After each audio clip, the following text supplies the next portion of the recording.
நீ வாழ்கின்ற நாடெல்லாம் திருநாளே என உனை கொண்ட மணவாளன் தினம் பாடு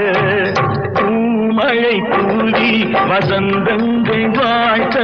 ஊர்வலம் நடக்கின்றது